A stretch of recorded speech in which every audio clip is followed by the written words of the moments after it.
உங்கள் favourite TV ஷோக்களை இனி miss பண்ண தேவையில்லை. ZEE5 இல் முற்றிலும் இலவசமாக காணுங்கள். இங்கேயும் எப்பொழுதும். அவளுக்கு திமிர் ரொம்ப அதிகமாயிட்டே தான் இருக்கு.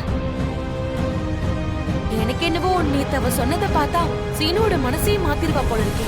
ஒரு நாளும் நான் அதுக்கு விட மாட்டேன். கண்டிப்பா அவளை என் பையன் கிட்ட இருந்து பிரிப்பேன். ஆனா இப்பதான் அவங்க ஒன்னா 2 பேரும் பார்ட்டிக்கலாம் போறாங்களே, இதுக்கு மேல நம்ம என்ன பண்ண முடியும்? சிரிச்சுட்டே போறாள் இவ.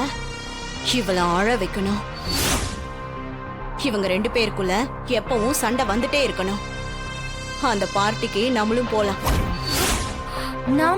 நாம எப்படி போக முடியும்? அங்க யாருக்கும் தெரியாம போய் அந்த மாயாவை எல்லாரும் முன்னாடி நம்ம அசிங்கப்படுத்தணும். ஆனா நம்மளால எப்படி அணி முடியும்? அதெல்லாம் அங்க போய் பாத்துக்கலாம். சீனுக்கு அவ மேல கோபம் வர மாதிரி ஏதாவது ஒண்ணு பண்ணணும். அது சரி, ஆனா நாம எப்படி போறது? வீட்ல கேள்வி கேட்பாங்களே. கோயிலுக்கு போறோம்னு சொல்லிட்டு போலாம். வா.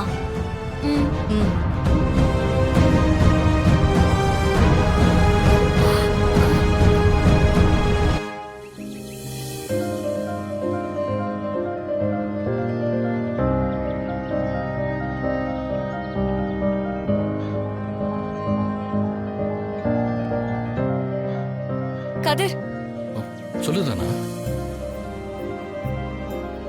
இந்த குடும்பத்துல சில பேர் ஏன் தான் இப்படி இருக்காங்கன்னே தெரியல. யார சொல்ற? அத்தையும் சித்தியும் தான். அவங்க என்ன பேசிக்கிட்டு இருக்காங்கன்னு தெரியுமா? என்ன பேசுறாங்க? அவங்க 2 பேரும் அந்த பார்ட்டி நடக்கிற இடத்துக்கு போக போறாங்களாம். அங்க போய் மாயாவை அவமானப்படுத்தி சீனு மாமாவுக்கு மாயா மேல கோவம் வர மாதிரி பண்ண போறேன்னு பேசிக்கிட்டு இருக்காங்க.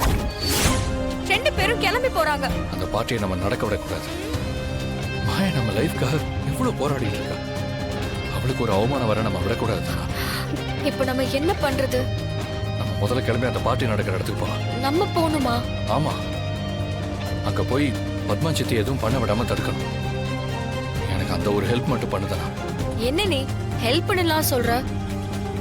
மாயா சீனு மாமா லைஃப் மேல எனக்கும் அக்கறை இருக்கு. அவங்க சந்தோஷமா இருக்கணும். ஆனா இப்ப போறத பத்தி தான்.